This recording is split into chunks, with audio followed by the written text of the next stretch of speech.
on how internet access can help preserve Native cultures. My name is Mark Buell, and I'm the Regional Vice President for North America at the Internet Society.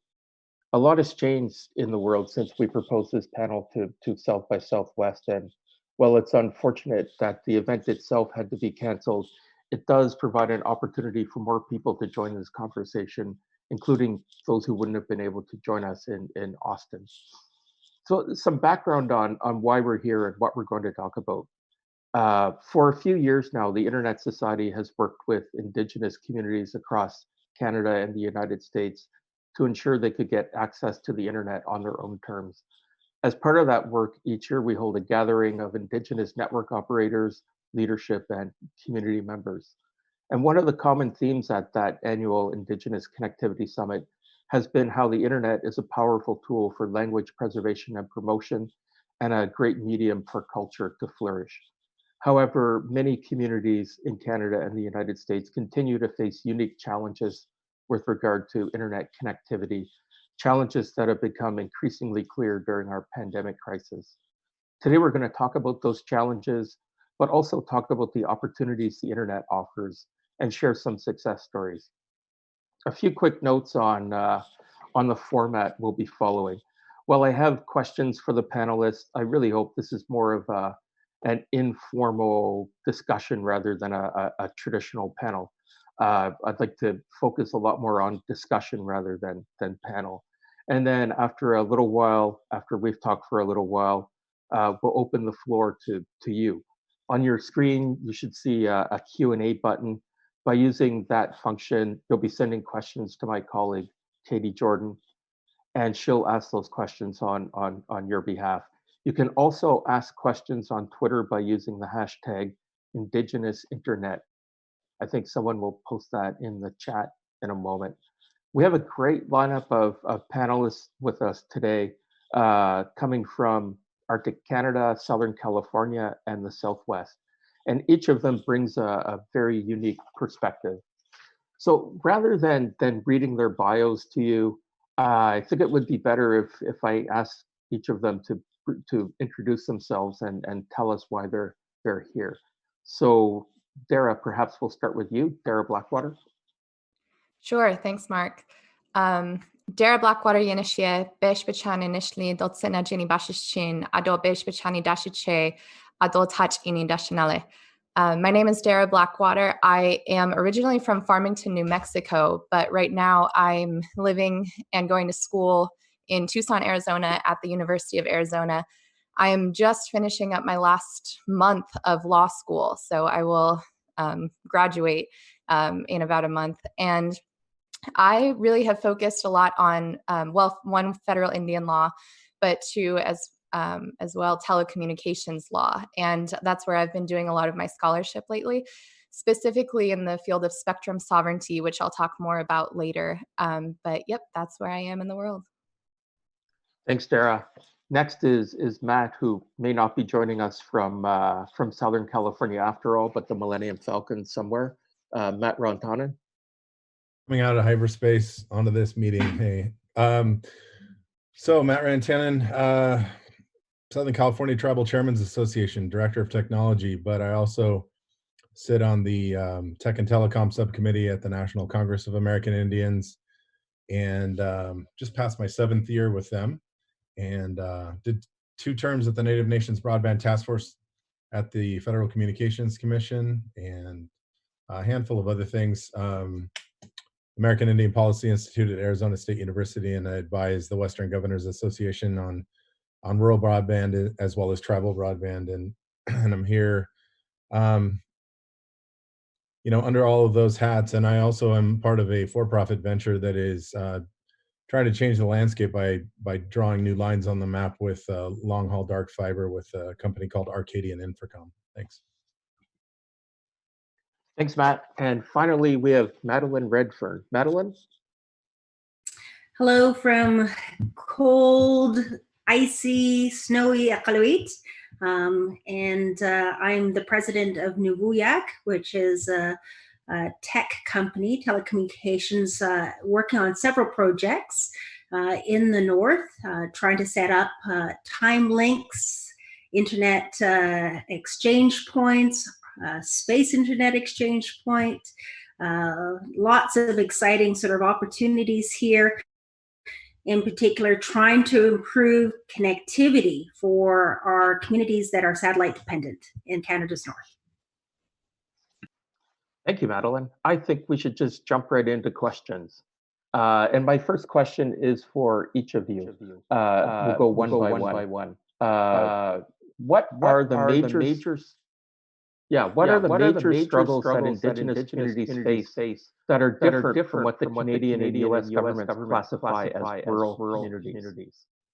Matt, let's start with you. Well, the difference between US and Canada's issues. So what are the unique issues that Indigenous communities face compared to what the US or Canadian government might consider rural issues?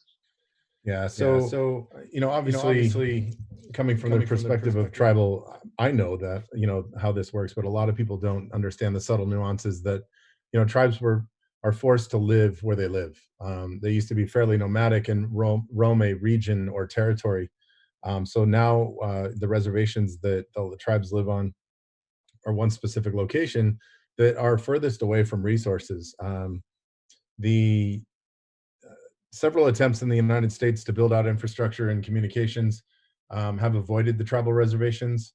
They, the first time it was built out with a big fiber infrastructure in the modern era 20 years ago, they didn't understand how to navigate a sovereign territory or a sovereign government. And once they hit that land and realized they weren't going to have an easy easement, they were going to have to go around it. So they just drew the line around those reservations, and 574 federally recognized reserves. It's a problem. Canada has somewhere in the 600 reserves, 600 tribes, and same kind of a problem. So we're rural. We have the same rural aspects, but we're also rural, and the resources aren't there. We did a study under the last administration, in the Obama administration, and identified missing 8,000 middle mile fiber miles to get to just the lower 48 states, US. So clearly, 8,000 missing miles just to get connected to the rest of the world. I mean, you could build a really nice internet for your community, but you still could not get outbound to connect to the resources that everybody else has. So there's a lot of subtle things that people are missing.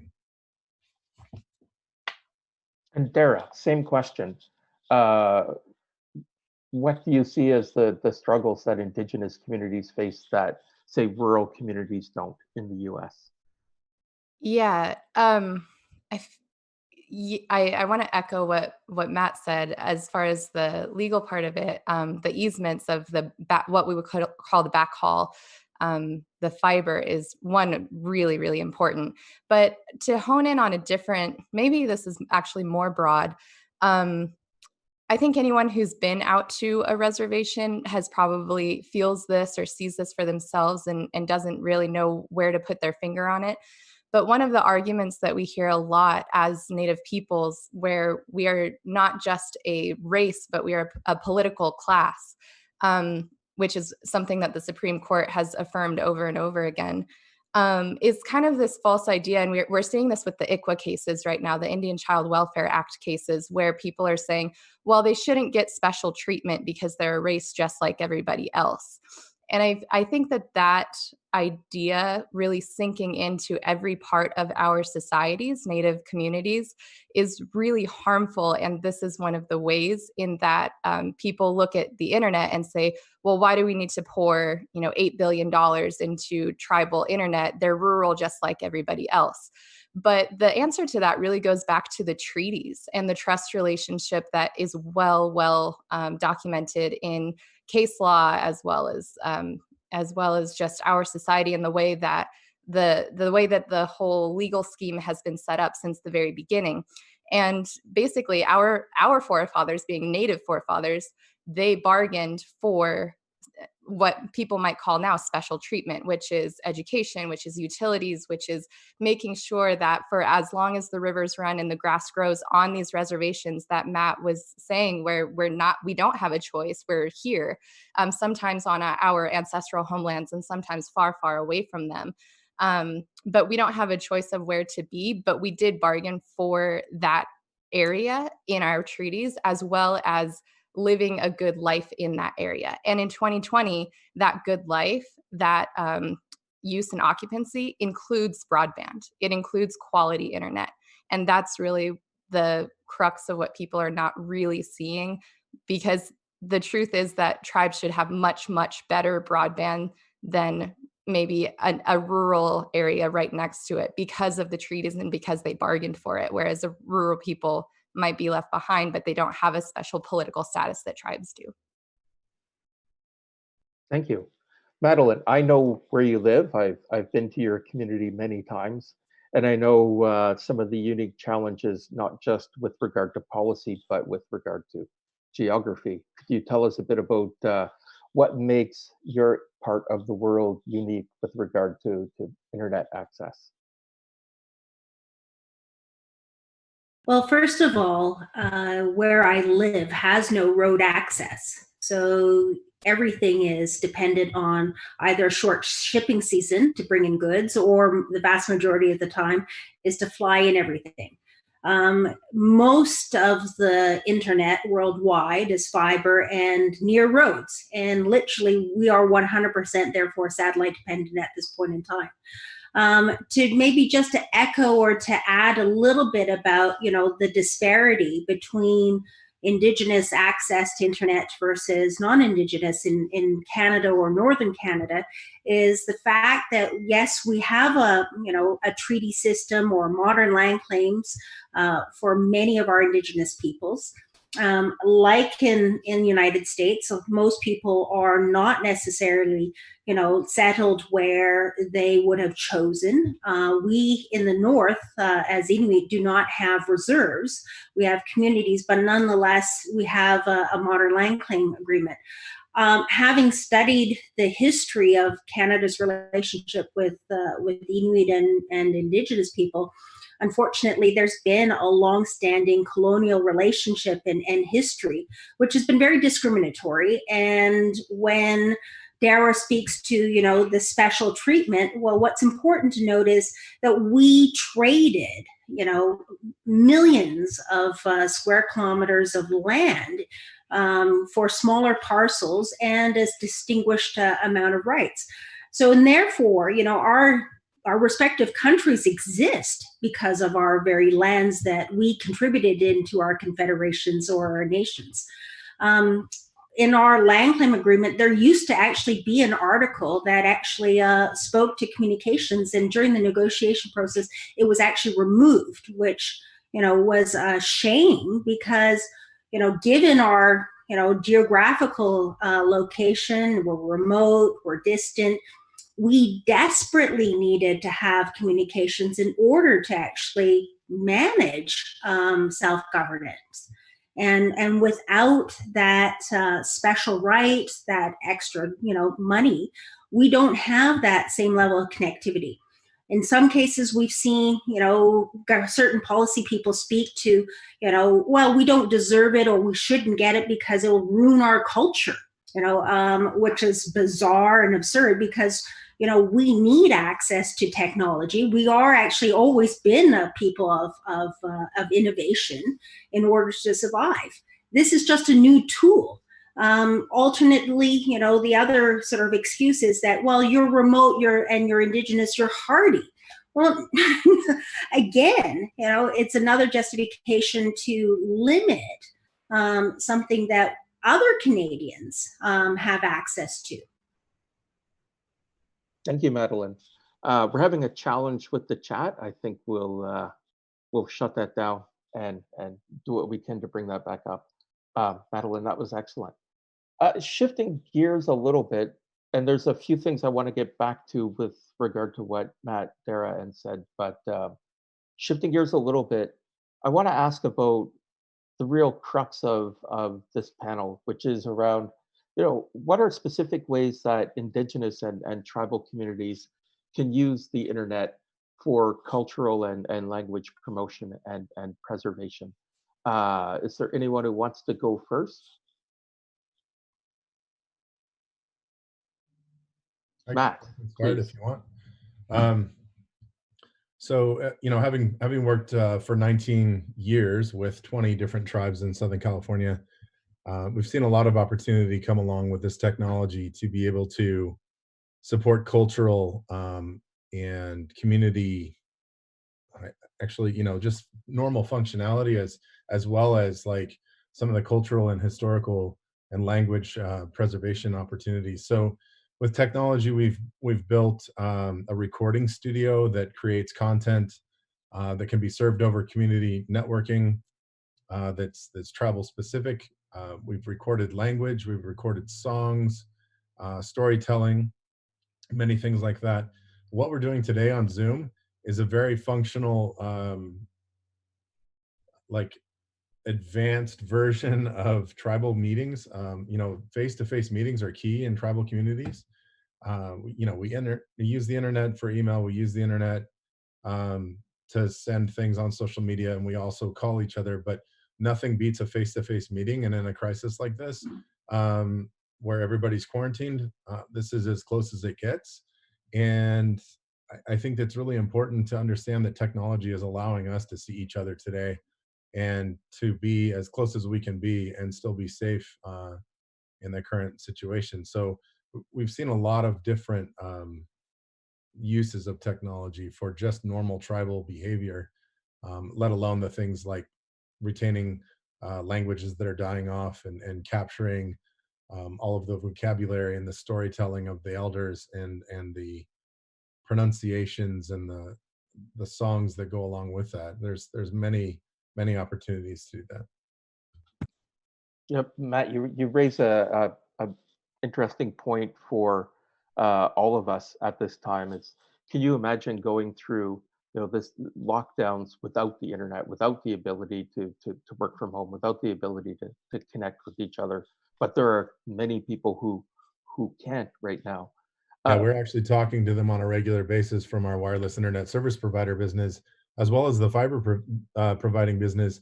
And I'm sure Darrah is going to touch on this because she's very instrumental in her community and talking to folks on the phone that don't have access. But it is a whole nother world if you don't have the ability to do what we're doing today and you're completely cut off. Even the information stream is cut off. Yeah, I'll pick up there. Well, what Matt is referring to is I've been working the Navajo Hopi COVID Families Relief Fund. And so we're asking questions like if they have connectivity, if they have running water, if they have power. And the truth is that a lot of people who are living in really rural parts of the Navajo Nation and Hopi nations, they are really not focused on not being able to watch Netflix right now. They're focused on where is my next meal coming from? Or I just went to the store and there's no WIC eligible food left. How am I going to feed my children? So I guess acknowledging that this is a bit of a privilege to be able to talk about it on this level. And yet this is where a lot of my peers are as far as needing connection. They're home from school now. A lot of the Native students who left here, University of Arizona, are going back to the res to a connection that doesn't support the lectures that probably everyone else in their classes are able to access because they have a good enough internet connection. But on the res, it has taken some time to get to that point to get some hotspots. But as far as what was your original question? The challenges or the possibilities? Sorry. Yeah. So yeah, and I guess I take a little bit of issue with the title of this because when I think about language revitalization in Native communities, I don't really think about it as preservation. I feel like preservation, we could handle that with a tape recorder that doesn't need the internet access at all. But as far as revitalization and helping Native languages flourish, that is something that the internet absolutely can do, because people who are like me, who are young and we're busy and we're going to school or starting a career or whatever, what I think we want to understand and learn our languages, but we need it packaged in a way that really works with our lifestyle. We need an app. Navajo has Duolingo. And even though it has some funny quirks where you can tell that it's not maybe designed by Diné people all the way through, because like a Navajo person would never say, this is what the sheep's name is. And that's one of the things that Duolingo teaches you. But we need something like that for more native languages. And we were all at ISOC in Hawaii, where that young man showed us his app that he was developing for his Alaskan language. And it was incredible. And that's really growing a language and not just preserving it. And those are the sorts of the technology uses that make me really excited. So let me just dovetail in real quick on the language preservation component, Darrah. Some of the people that we're working with here use the recording studio to capture actual like video of somebody pronouncing a word. So I want to remind you that you're Navajo, and Yes. you have a giant population that still speaks the language. Yep. I will also remind you that there are several reservations in Southern California that the last fluent speaker was 30 years ago, and they're trying to save their languages. So by having people go in and record and have elders tell stories and pronounce the words and capture that on video and on audio, and then actually supplementing that with like the phonetical spellings and the other spellings of the words as they are understood by the tribe, and then maybe even referencing photographs and stuff, it becomes an online learning tool for the kids that only interface with digital Mm-hmm. and are losing some of that cultural and there's some of that face-to-face cultural, especially in a day and age like this, where they would actually have access to a tool where they could self-learn. Yeah. That's the difference, is No, size of tribe. absolutely. Thank you for pointing that out. I think that's really important. And there are lots of times I need to check my privilege as a Navajo citizen, because you're right. It's different for different cultures. Yeah, small populations are definitely losing some of their cultural opportunities, and it's great that there are still tribes as big as Navajo that still have a grasp on a lot of their histories. And Madeleine, how does this play out in the northern regions? Well, it plays out in different ways. One is that we have a society or a high level of connectivity, mostly through also Facebook, not only in Nunavut, but actually across the circumpolar world. It's a way of not only, as Darrah and explain, of not just preservation, it's also advancement, it's promotion. Right now, we're even developing new terminology in Inuktitut for things like COVID. What is this disease? And Inuktitut is fascinating, because usually new terminology is developed instead of just taking an English term, so that elders can properly understand what is the concept behind something that is new. We've seen Facebook and the internet really help revitalize the making of kamiks and selling, which are like sealskin or caribou boots, where our small communities, have a population in some cases of 150 people. So you don't have the same access to the marketplace. Now, a woman who makes a pair of kamiks can find, someone who wants to buy them, and they're even being auctioned off. So a pair of boots that might have been traditionally, sold for about $300 can command even a price of $2,000. If the design and the timing is right. As said before, it's a way of sharing language, the written language, the verbal language, the videos, the songs, the movies. But it's also a way in which we can showcase our culture, not only amongst ourselves, but to others who are interested. In addition, it actually helps counter some of the negative animal rights sort of movement, and actually share, this is our culture. We eat and wear seals. We eat, and whale and polar bears. Our 100-mile diet is a bit different because of where we live. And so the internet, it provides so much access within our own communities and society, but to the outside world as well. So, Madeleine, I want to follow up on something you said a little earlier, that sometimes communities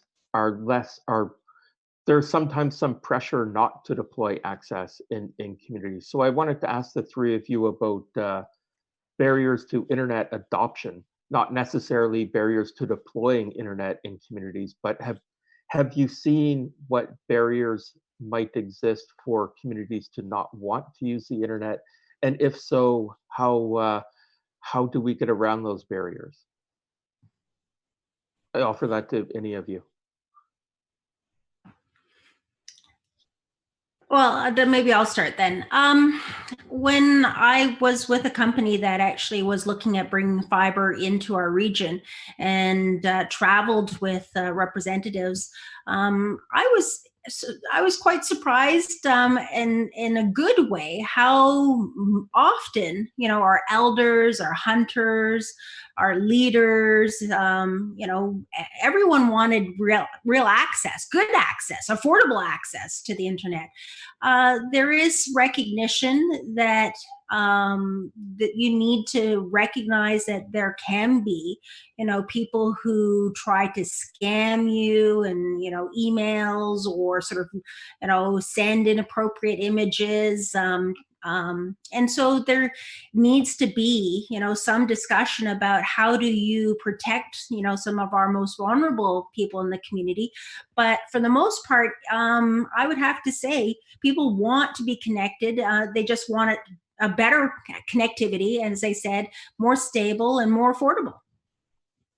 Yeah, some of the things that we've seen in Southern California, initially when we were building out the Tribal Digital Village Network, that there were cultural leaders that told us, yeah, we don't want this for our community. We're concerned about our youth getting taken advantage of. There's stuff out on the internet that, you know, they're not exposed to now, and we don't think they should be exposed to. Scams and adult content and things that they thought were bad. And we tried to explain to them then that, you know, managing your digital footprint, we didn't call it that then, but managing your digital footprint and what you did when you were online really reflected on the experience you were going to have and how things were going to affect you in the long run, and how to teach that up front so that people understood where, you know, where to go, where not to go, and how to behave, and what information to leave behind. And now, as I've gone through almost 2 decades of working, you know, entrenched in tribal communities, surrounded by, you know, 20 different nation leaders, and you know, understanding the subtle nuances of how that's changed each of the communities. We have those same cultural leaders that were somewhat opposed to it prior, asking us to get better connectivity and better opportunity, because what's breaking down is the fact that these children are going off and getting higher education, not unlike Darrah, and Darrah then not coming home because she could not perform her job, or somebody not coming home because they could not perform their job on the reservation because they didn't have access to broadband, which is a tool that helped them through the process of their education, and it may be helping them deliver, you know, the knowledge that they are, you know, now designed to do or to engage with. And they're saying, hey, look, is there a way that you can help us, because we're losing our community, we're losing our cultural group, we're losing our population to the technology because it's over there. We'd rather have the technology here and be able to work with our community here and bring those folks back home. Yeah, so I have kind of a split answer, coming from one, outside of Indian country, and two, from what I've heard inside. And the outside, I have a very vivid memory of sitting in the Capitol Visitor Center after my 1L year. So this was 2 years ago. And I was there to hear one of our colleagues talk about tribal broadband. And this guy, I don't know what he was there in the visitor center for, but he turns to me and he goes, well, what are you doing here? And I said, I'm studying tribal broadband. I'm here to learn and write this paper. And then I told him what it was about. And he said, well, what are Indians going to do with the internet? And I was just like, what do you do with the internet? And there's this idea that that native cultures are still, you know, running around with sticks and stones or whatever. And I think the John Wayne stuff. And people don't really understand the needs of tribal communities when they're outside of them. So then on the inside, I think what we're talking about here is, I think it's a little bit fear-based because of the lack of control that tribal leaders have experienced throughout this process so far. And by that, I mean, and again, I'll talk more about spectrum sovereignty, but I think that if control is in the hands of the people, the people who are living there, then it becomes a much less scary thing, kind of like Matt is talking about, where you can control your digital footprint and you can control even the physical infrastructure. There was a case against the FCC where tribes brought this case because the FCC was allowing big telecom to put towers on tribal lands where they didn't want towers. They were sacred sites, they were cultural sites, and there wasn't consultation to put these towers there, but the FCC allowed it anyway. So the tribes sued the FCC in the DC district court in order to say, like, you can't just let big telecom come in and put towers wherever they want on tribal land. That's not how this is going to work. And the tribes won because the district court recognized that, yeah, tribes do get a say in how telecom is brought to them or even over them. Sometimes it's not even brought to them. It's just shooting it to other people who are living down the road. So yeah, I think as we understand, as tribal leaders and decision makers are understanding that they actually do get to take this back into their own hands and can have some control over how this process looks for their communities and what fits and what doesn't fit, a lot of that fear will be dispelled. But that's the conversation that needs to be had. That makes me think of one of our colleagues who we were in Hawaii with last year for the summit, Jeff, who would continuously say, it's time to stop thinking about being a consumer on the internet and becoming a creator on the internet, and flipping the whole idea of, if you get the internet, you're just there to consume, as opposed to creating and putting things out in the world that are important to you. Absolutely. And I think that's to Madeleine's point as well. Yeah, Indian country has really good, important things to say, and they are not able to say them on a global stage yet because our connectivity is not there. And as the Internet Society, a global organization dedicated to making the internet a better place, we say, when we bring communities like this online, like we did in Hawaii with a Native Hawaiian community, we make the global internet better for everybody, not just for the people in that community. Madeleine, did you have anything to add to the question? Yeah, no, I think it's you know, the internet, when I think about sort of our participation, is that we need it also to govern ourselves, you know, self-government. We need it to manage our resources. We need it to co-manage with other levels of government and other peoples, and to share that wealth of knowledge that we possess. And so it's really a key and integral part of being able to be part of not only in our, you know, a citizen in our communities, but as a global citizen. And this pandemic is actually showing how connected we actually are. And at the same time, you know, if you don't have that access, you are disconnected, and you disproportionately suffer the threats and the harms as a result. Yes, excellent. Thank you. I know the three of you. I've worked with all of you, and I think of you as three of the brightest minds who are doing this work in North America right now. So I'm going to ask you, because you're all coming from a very different perspective, identify what you think is the #1 challenge. We know that Indigenous communities across North America are disproportionately affected by a digital divide that persists.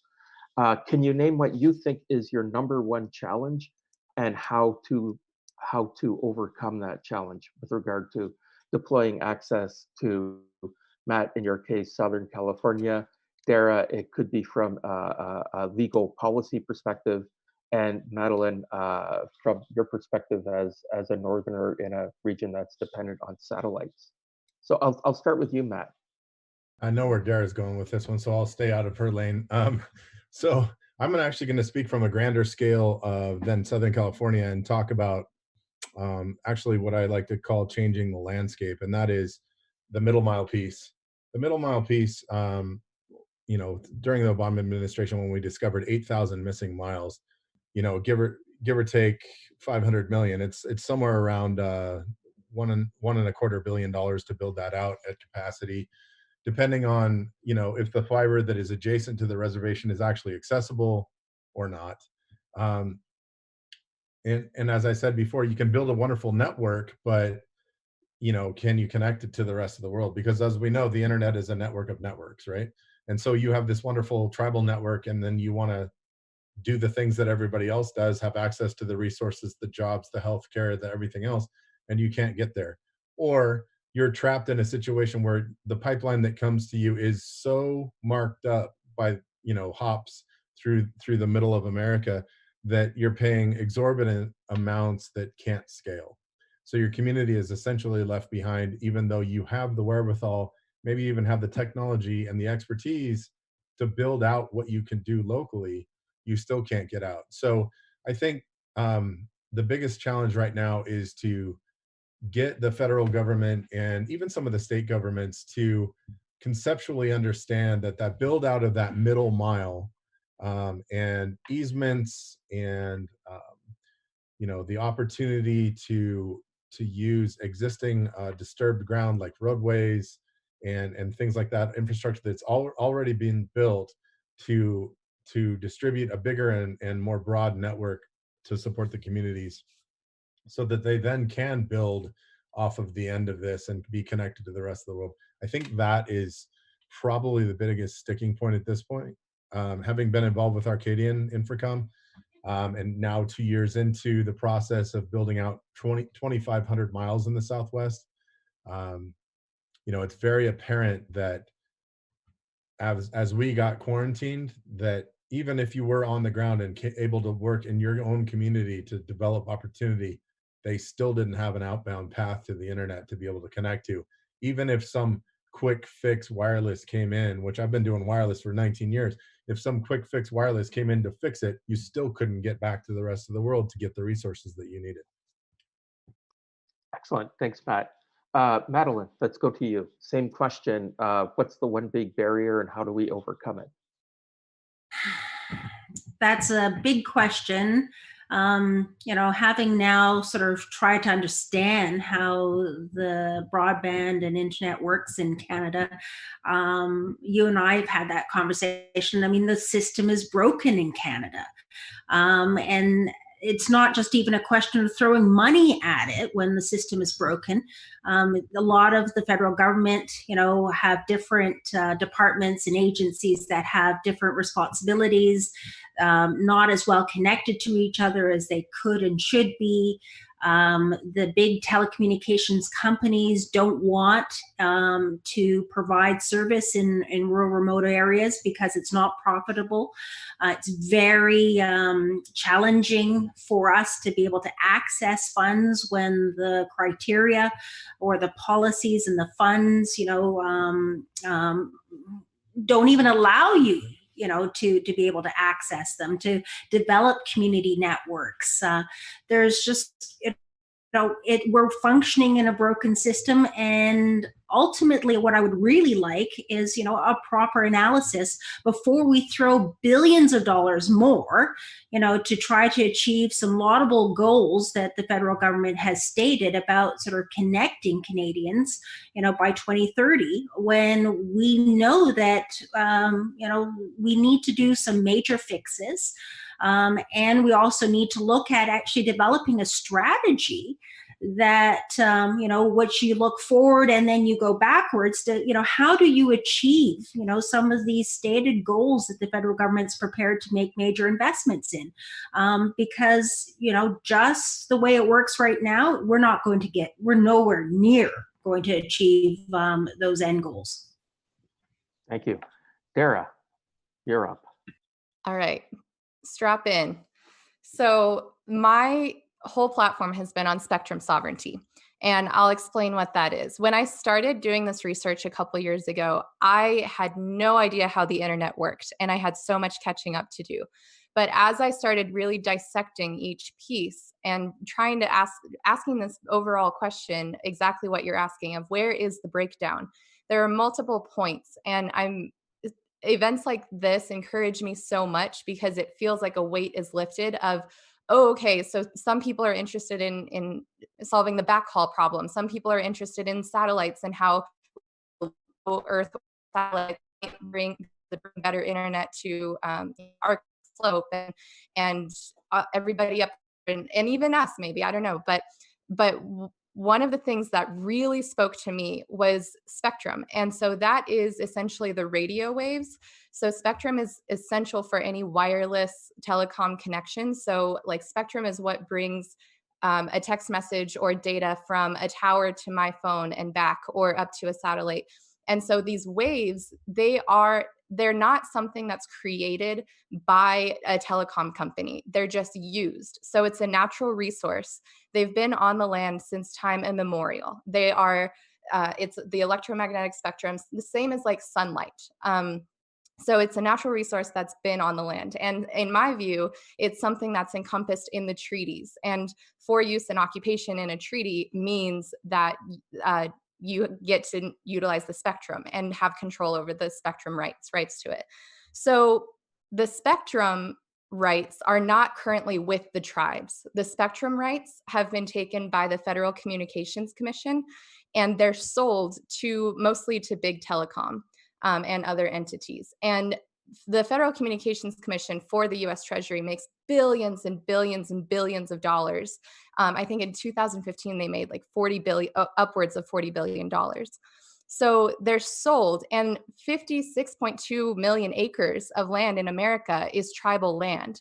So that means that some of these spectrum licenses, because they're geographical, those spectrum licenses are either being sold or given away over and on tribal lands. And so what that means is that spectrum can't be utilized by the tribes that live on that land because it's being either sold or given away to entities that are not tribal. So in my view, what really needs to happen is that the FCC needs to recognize the rights of tribes over the spectrum on their lands. And that means that when the tribes have those spectrum rights, they either, one, have a bargaining chip that would allow them to entice internet service providers onto their land at a much, much lower cost, because that service provider is not going to have to pay millions and millions of dollars for that spectrum license. If the tribe says, hey, I have the spectrum license already, we just need to build some infrastructure, and then you will be able to profit off of providing service to our people. Which is what is not happening right now, because the cost is too much for the big service provider right now in having to pay millions of dollars for the spectrum rights. Or they can take the spectrum, like we all did in Hawaii, in Waimanalo last November.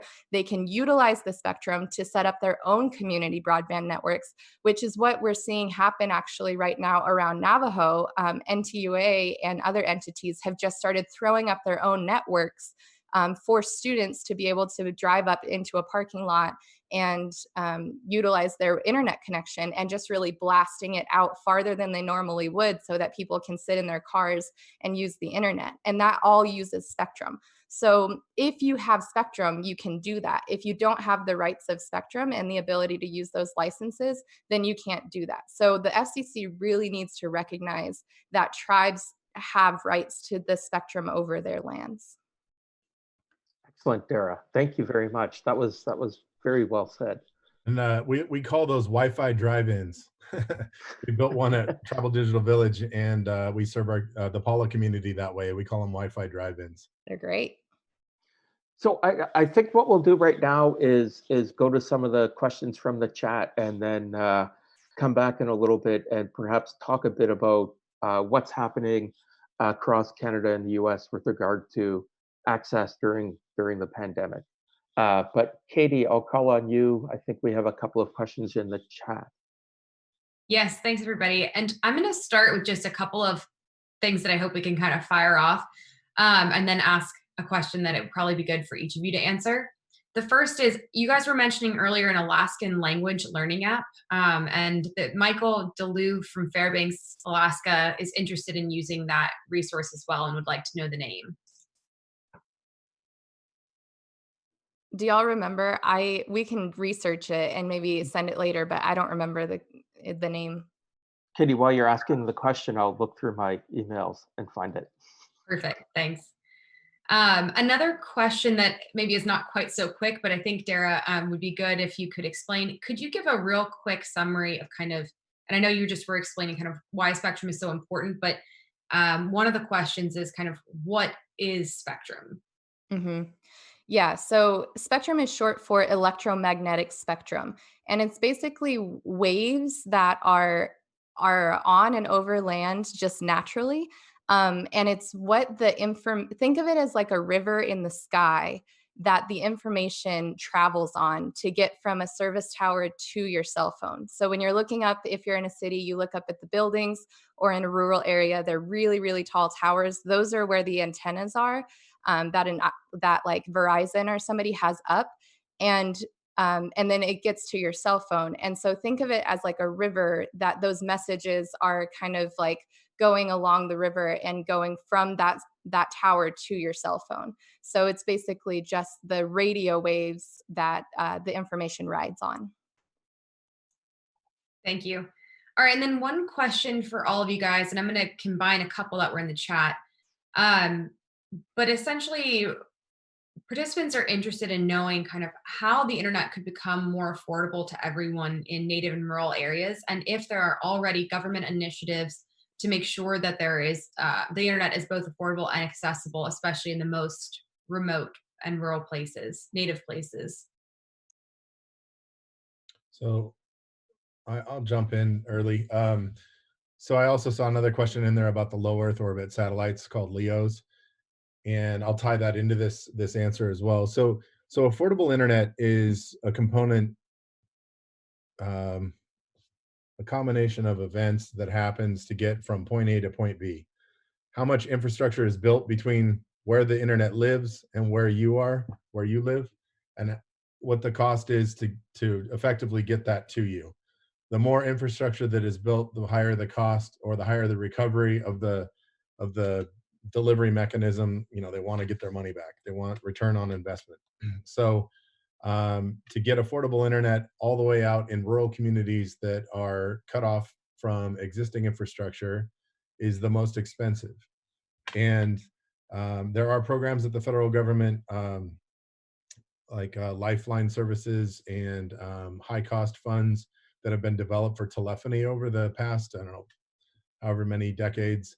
And they're proposing to translate those into broadband and try to integrate them into the use of broadband. And there's a lot of rulemakings that are in limbo, and there's some structures being put in place to figure out how that best serves Indian country and serves the delivery mechanisms that exist. But if I go back to low Earth orbit satellite, where now I think we're down to one potential provider, where we had three not even 10 months ago. A couple have gone bankrupt. Low Earth orbit is an opportunity to have essentially a blanket of internet above us in the sky that feeds down to all of the different regions. So you wouldn't be cut off by a mountain if you were going from a place on Earth to another place on Earth. Your fiber wouldn't have the issue of crossing the Grand Canyon, because it's not that way. You're actually looking straight up into the sky and being able to communicate with something above you, with something like 26 or 28,000 different small satellites that are managed and create a network that support the people on the ground. Now, they do have base stations on the ground that they get access to the terrestrial internet from, that's beamed up through the system, but the distance above the ground is not that high. As in traditional satellites, it's astronomically high. The latency is not there. In other words, it's not slow, it's fast, and it's very functional. Now, we do not know if it's going to be affordable. We assume it's going to be affordable. It's being proposed to be affordable. Without competition, without a multiple opportunities, like I said, there were 3 companies prior, now there's only 1. We don't know if that's still going to be the case, and if what is deemed affordable to most of the world may not be affordable to tribals. So, these are things that are unknown at the moment, but we will definitely leverage that. It's definitely another piece of the puzzle, and hopefully, because of it, there will be more opportunity to light up terrestrial services based on the feed that it's getting from the satellite. So that's kind of a, I don't know, crazy answer. Madeleine, did you want to add anything to that regarding LEOs and the North? I know it's low Earth orbit satellites are very often spoken about as a bit of a savior for access in the North. Well, without a doubt, it is something that is worth keeping an eye on. As Matt just said, we've seen a couple of the LEO companies just go bankrupt. I mean, even OneWeb just made the announcement about less than 10 days ago.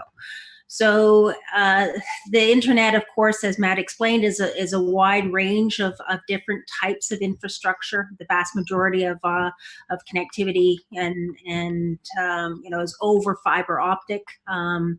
There's microwave. There's a whole bunch of different types. To make it affordable, I mean, that's why I speak to the value and the need of having, at least in Canada, which I think a lot of other places in the world are looking at, developing strategies. How is Greenland, which is next to us, has, built out fiber not only to Nuuk, but now to other communities.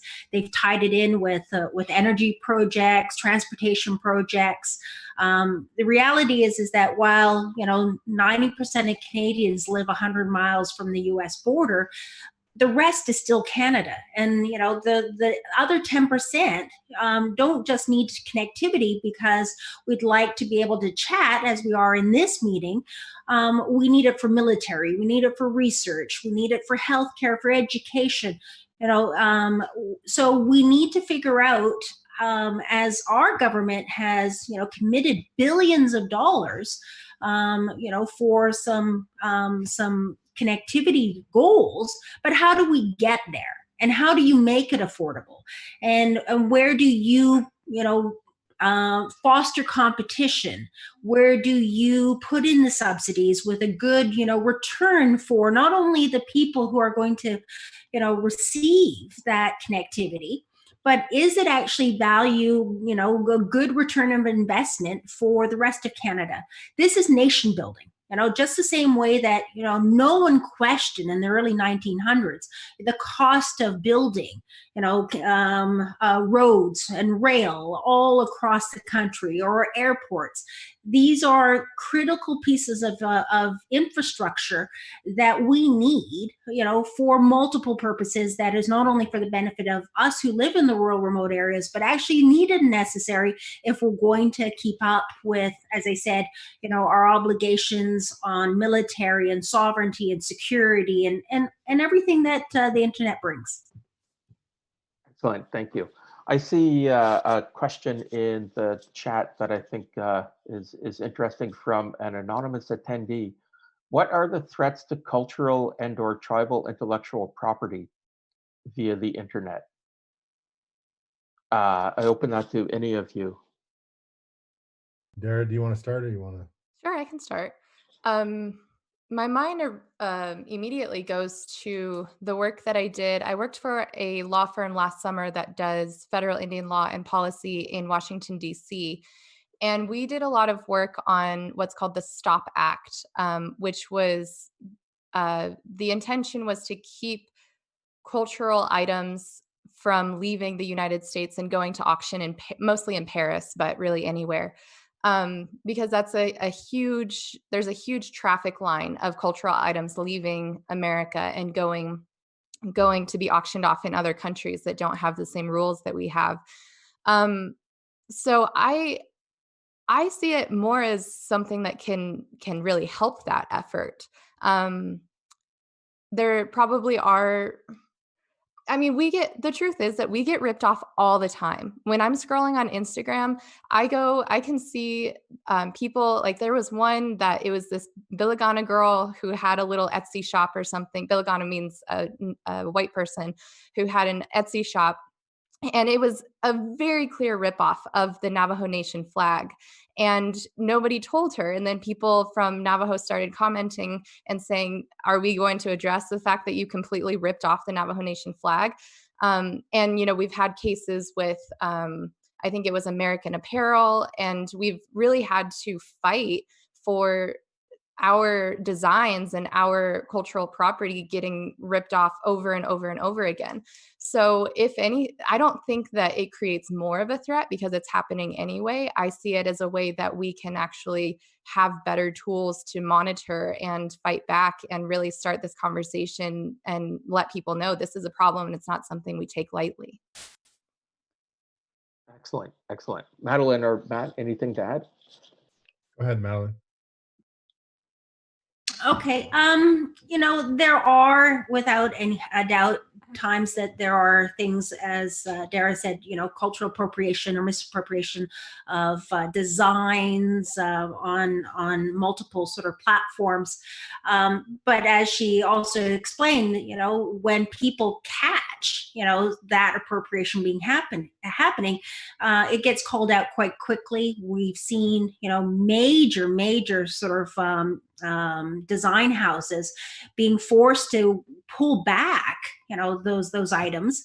The other sort of things is that what I want to share is, you know, things that that can harm our culture.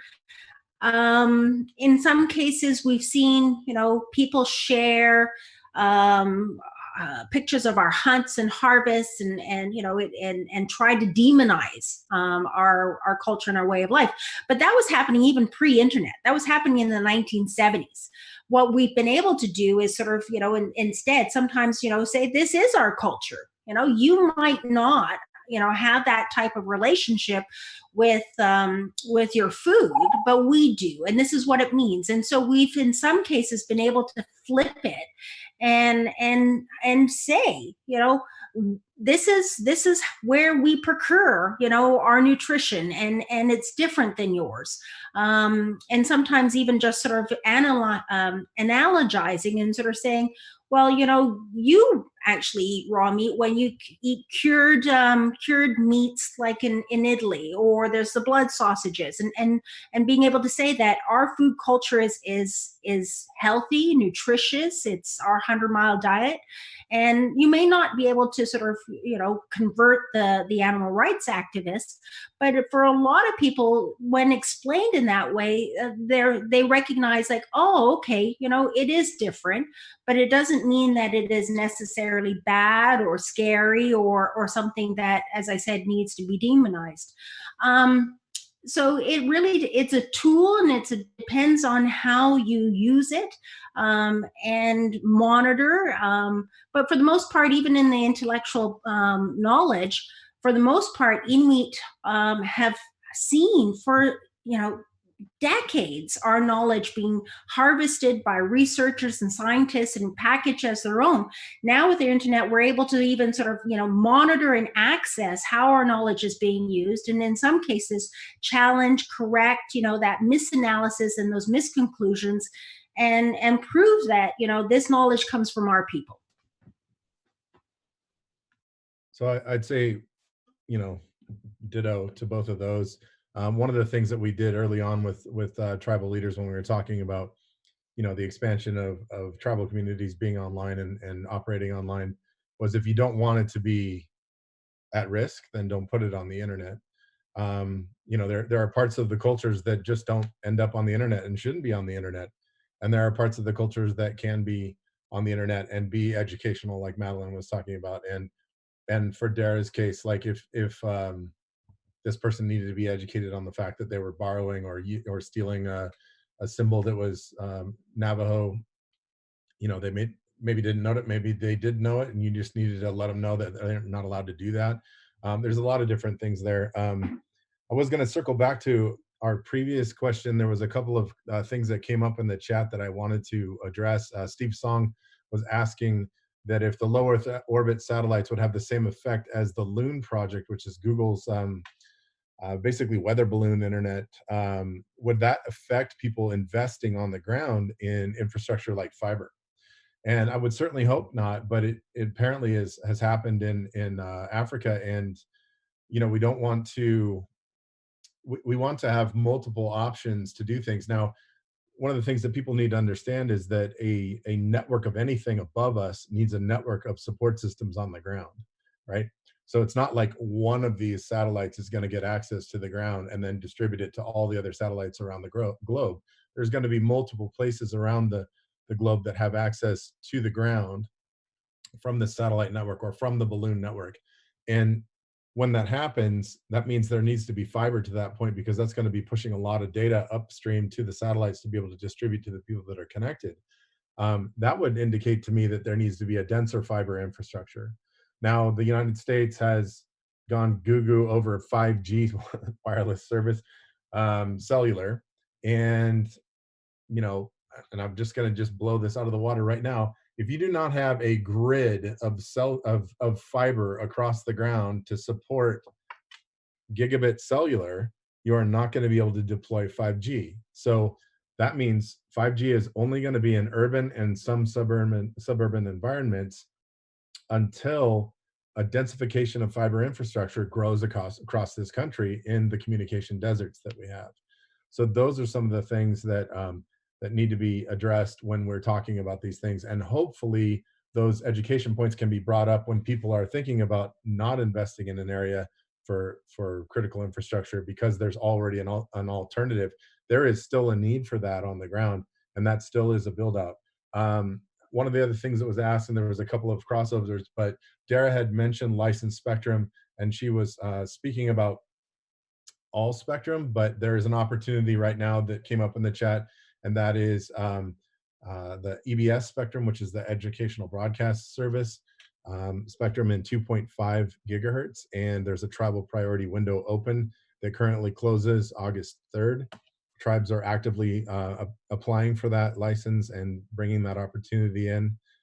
There was another question that said specifically, like, isn't there existing infrastructure between copper and fiber and wireless to be able to serve tribal communities affordably? And no, not in a lot of cases. That fiber and that connectivity to the rest of the world is too far away. The investment for a company to build out to a reservation that may have, like in Southern California, 700 members. 700 members are left. They're completely disconnected. To build out to them, there's no return on investment for a traditional telco or a traditional company to get their money back in investing in that infrastructure. So that's the barrier that we're looking at in some of those. So hopefully I swept up on a few of those questions that were floating. Darrah, there's one specifically for you in the chat. How do tribes begin to claim their spectrum rights / space? Ooh, that's a great question. That is something that where my research is going now. I'm also very interested in answering that. Deb Haaland has announced that they are working on a bill, as I think is called digital reservations, that I think addresses this issue. So it could be a legislative fix as far as Congress directing the agencies to recognize the rights of Native nations over spectrum on their lands or off their lands. It doesn't, either would be great. Both would be great. Unfortunately, a more contentious solution could be litigation, just like that tribe brought suit against the FCC in the DC District Court over the placement of towers on their land. A tribe or many tribes could also bring suit over. It would probably. Right now, what I'm looking at is whether or not there would be a Fifth Amendment takings claim, a due process claim that the FCC has deprived tribes of spectrum rights without due process of law. So I think it could be really interesting if it came to that. Courts are not generally where tribes want to be. Federal judges are not the most sympathetic or understanding of a lot of tribal nations and our issues. So that's really not a great solution, but it could be a solution. And then also just, I think it would be interesting to see just what asserting sovereignty really means in this context of just saying this is our spectrum, this is our natural resource, and we're kicking off the users who are on our land in whatever way that could look like, and just asserting sovereignty over that spectrum. So there are different ways that it could go, and the truth probably is it's going to go all of those ways eventually, but it'll be interesting to see what kind of tips the scales there. So it's a stay tuned. Yeah. Absolutely. There's an interesting question in the chat I'd like to ask. COVID-19 has shown the critical need for broadband and internet access, and given the opportunity towns, municipalities, universities, and some pockets of the US are capable of connecting citizens in a crisis for free. What is your position on non-ISP deployment of broadband and in providing internet access to citizens at cost or free? Are there any tribes doing this? I have an Internet Society answer, but I'll go to each of you for this. Who wants to go first? Matt, Madeleine, Darrah? Matt. I'll go. Yeah, so we have signed on to the FCC's Keep People Connected, Keep America Connected movement. So during the timeline of the COVID-19 quarantine, we are being very aware that people may not be able to pay their bill because they are not working. They may not have access, so we're setting up Wi-Fi drive-ins. Currently, broadband is not identified as electricity is identified, which is an essential utility. If it could get reclassified as an essential utility, we could probably operate on a different level. Currently, we are being very careful to not interact at the tribal home level, and we are not installing internet in houses at the moment. We have, although today, gone through a process. If a homeowner is willing to do that much of the internal work, we're actually setting it up so that we can do the installation from outside the home. The equipment is provided to the homeowner. The homeowner just runs the Ethernet cable out of the hole that we drill in the wall. They plug in the device that we provided for them pre-configured. We fix the end of the cable that came through the wall. We plug it into our radio that goes to the rest of our network, configure it from the external on our computer, and then get them on the internet. So we may be doing installations moving forward, and we'll try to be waiving all of installation fees and things like that during this time frame, because it's very important. I mean, we definitely need to hook more people up. It's unfortunate that this event happened and forced people to think in that free mindset of like, hey, we should waive fees, we should do that sort of thing, because the communication is right now is paramount. It's too bad we couldn't get them to understand that last year and the year before when we explained to them that communication is paramount. I actually have groups of people coming to me like, why weren't we listening 5 years ago when you told us that, you know, this communication was going to be key, and if anything ever happened, we were going to be cut off? Why didn't, you know, how can we give you money now? Can you fix it today? And it's not a quick fix. So I'll leave it for Madeleine and Darrah. Sure, I'll pick up there. Yeah, this is not a time. Matt and I have had this conversation. It's not a great time to be smug about the fact that we have been saying this to the people in positions of power for years and years and years. In Matt's case, and a year or two in my case, but I feel a little bit of frustration around that people are coming to their senses in this idea of, oh, tribal communities aren't connected. Or here, I've been looped into conversations with the University of Arizona, and they're saying, oh, wait, our Native students can't get on the internet. And this is after I've written op-eds saying that the University of Arizona is holding spectrum of the local tribes, the Tohono O'odham and the Pasquayaqui, and they need to give that spectrum back to the tribes because that's their, it's a natural resource and it's their property.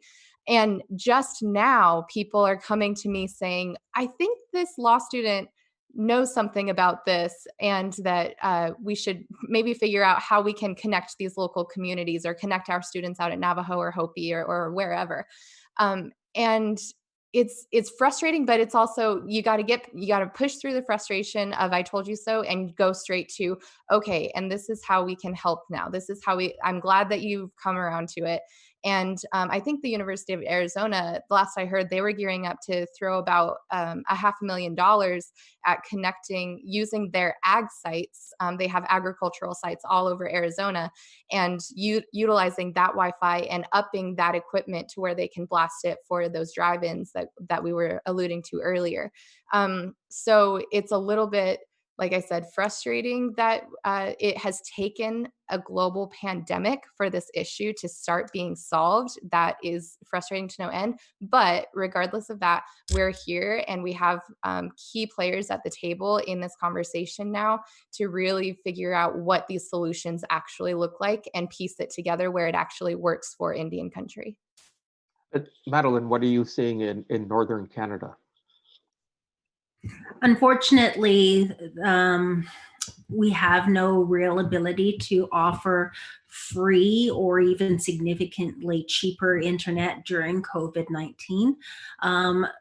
In Nunavut, in at least the 3 larger centers, our major provider, Northwest Tel, has doubled the amount of data. So most people, kind of purchase about almost a $200 package that gives them 100 gigabytes. That's been doubled to 200 to sort of give them a little bit more data for March and for April.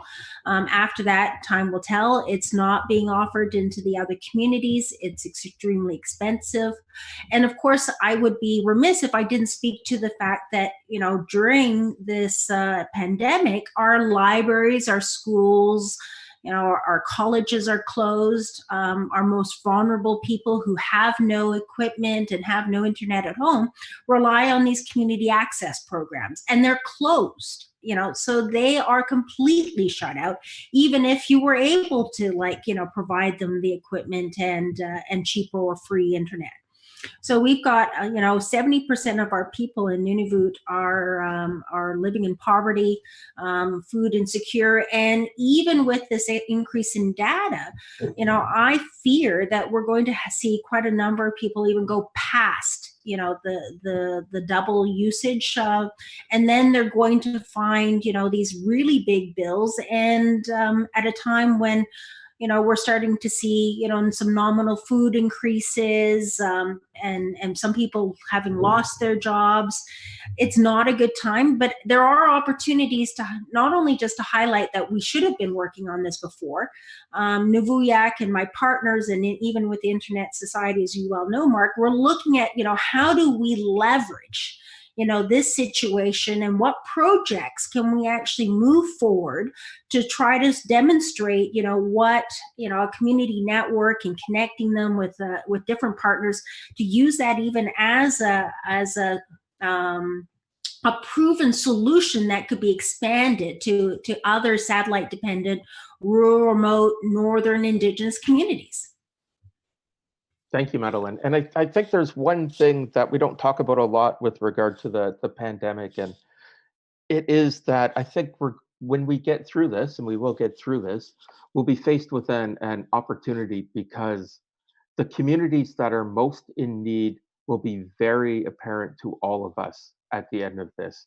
And certainly in Canada, where we have some government funding programs for communities that aren't connected, I think it's time to call on the government to reassess their criteria and perhaps prioritize those communities when we come out of this, so that the next time, and everything points to the fact that we'll be sitting through this again, who knows when, but the next time, those communities will be able to, kids will be able to keep going to school, people will be able to work from home, if we can call that an opportunity. There's a question in the chat. What is ISOC doing about the topics discussed today? Question from me. Mark, can you tie that to the last question by Maureen Hernandez as well? Those both go together. What was Maureen Hernandez's? Do we participate with the ITU? Yeah. Okay, yeah. So what is ISOC doing? Well, ISOC is a global organization. We're active in about 140 countries at any given time. In North America, we've been working with Indigenous communities, as I said, in Canada and the US. on a variety of issues and topics. We work with people like Matt and Darrah and Madeleine regularly on advocating for policies that enable the deployment of community networks. So community-owned, do-it-yourself networks for communities that there may not be a market-based solution for. These are the communities Matt and Madeleine had talked about where, there may not be an apparent return on investment for a big player to build infrastructure out to. Last year, the three of us were in Hawaii for the Indigenous Connectivity Summit, where we also worked with the local chapter and Bert Lum and a few other partners in Hawaii to deploy a community network in a native Hawaiian community just outside of Waimanalo. And so that community now owns their own community network. They drive it. It's theirs. They're offering service for free for all 90 residents. Before that network was built, they had no access.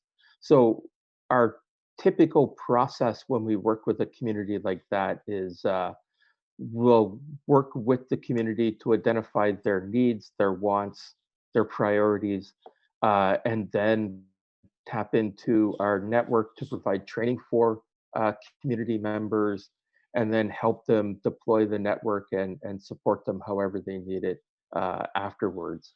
We're working in the Northern Northwest Territories right now, though with the current ban on travel, that's become a lot more difficult. Similar to the 2020 Indigenous Connectivity Summit planned for Winnipeg this October. We may have to make alternate plans for that. We're not 100% sure yet. But really, our role is more as a convener or a facilitator, bringing people from across North America together to enhance access for the unconnected right now. With regard to the ITU, at the global level, yes, we work with the ITU and its regional bodies like CTEL as well. We're very active in the WTSA space and advocate for policies and processes that prioritize connecting communities like the ones we're talking about here, but also across Africa, Latin America, and Asia. So I want to stay on the ITU. I know that ISOC has engagement with ITU, but I don't believe that there are Indigenous folks that have engagement at the ITU, because ITU is country-based, right? Yeah, country-based, though, like the Internet Society, you can be a sector member. And I believe the Navajo Nation used to participate within the ITU. I was going to say there's at least one sovereign nation that does, and I believe it was Navajo, but there are no real conduits for the rest of Indigenous global to be engaged at the ITU. And unfortunately, there's no path upward through your, I don't know, country organizations to be represented well there. So no, I don't feel like we're represented very well. I know in Canada, they do offer up seats on delegations to various people and organizations who are interested, but I don't ever recall an Indigenous group doing that. Madeleine, Darrah, do you know about ITU engagement? No. I don't know, but let's take up space. Let's get in there. Let's take up some space. It is where a lot of the decisions on spectrum are actually made.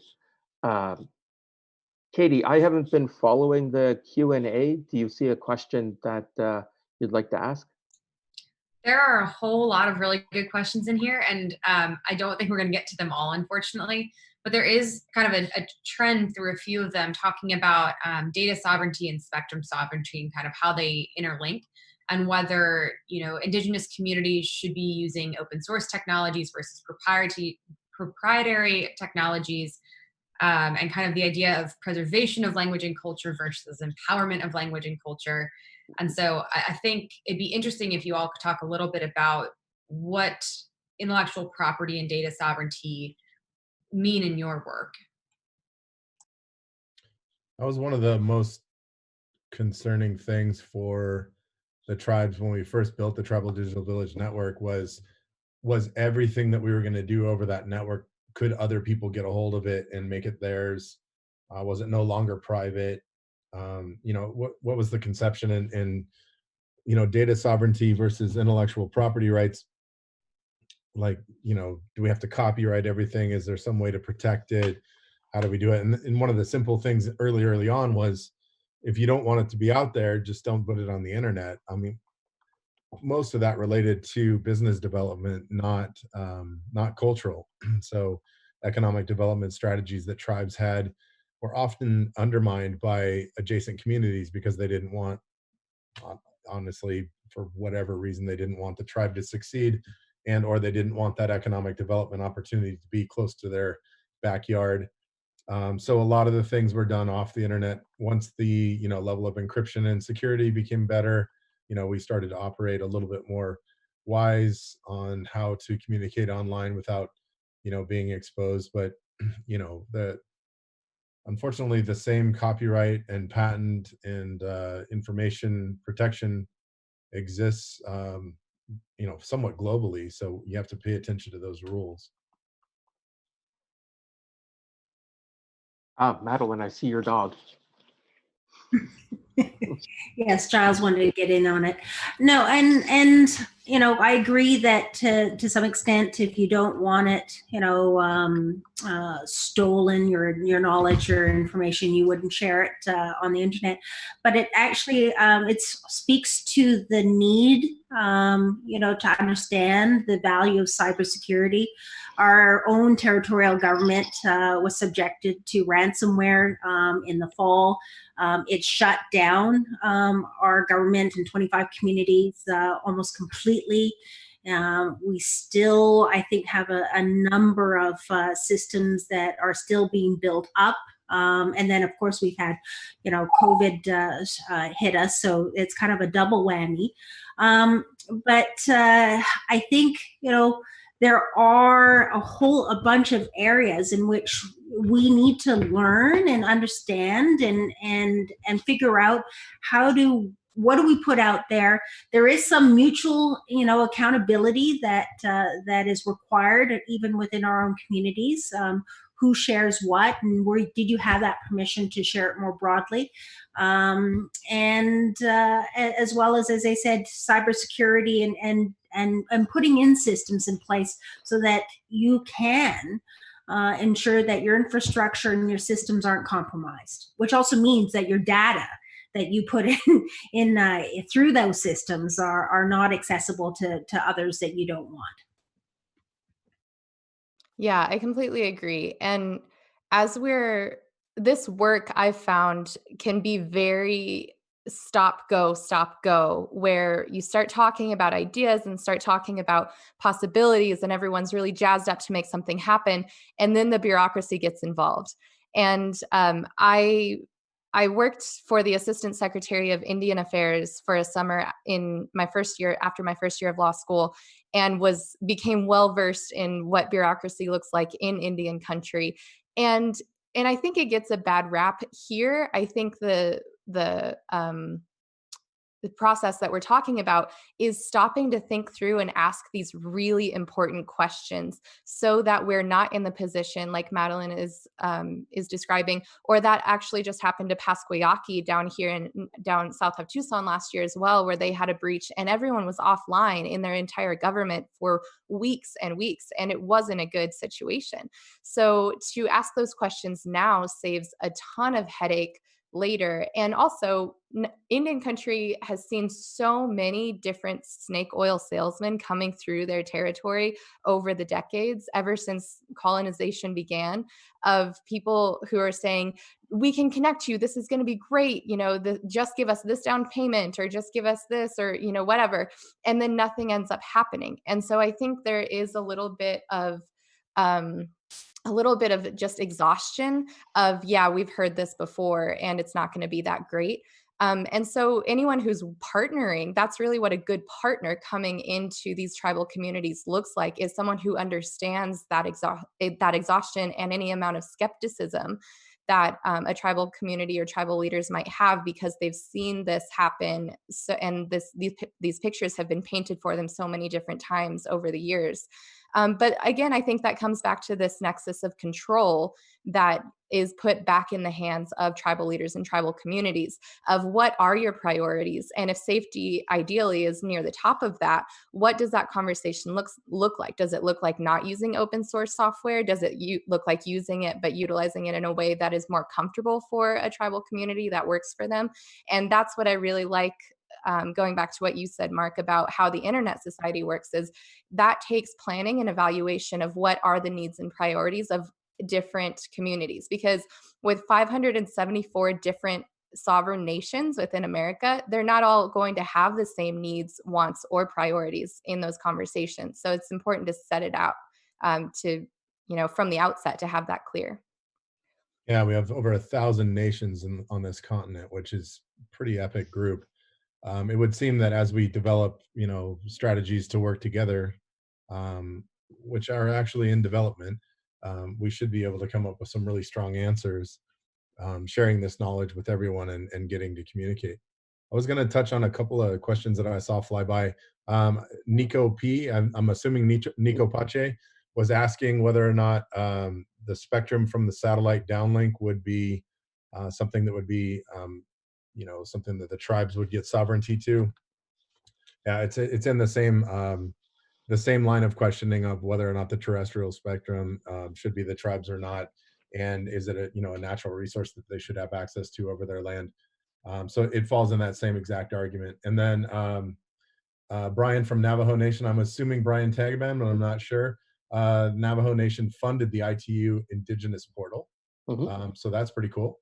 So, and then Heather Hudson said that there are definitely opportunities to work directly with the ITU and do not have to be, you do not have to be a country. And they, as WSIS was formed and then the IGF, I know that there's a lot of Indigenous participation at the IGF, but not so much the ITU. Matt, just to mention, there's also the ITU's regional organizations like CTEL, who are, we were actually on a panel immediately before this one with CTEL to talk about access in a time of COVID-19. We have less than 2 minutes left. So I'd like to give each of the panelists about 20 to 30 seconds each to wrap up what they want to say. And yeah, so I'll start with you, Matt. I'll go across the screen.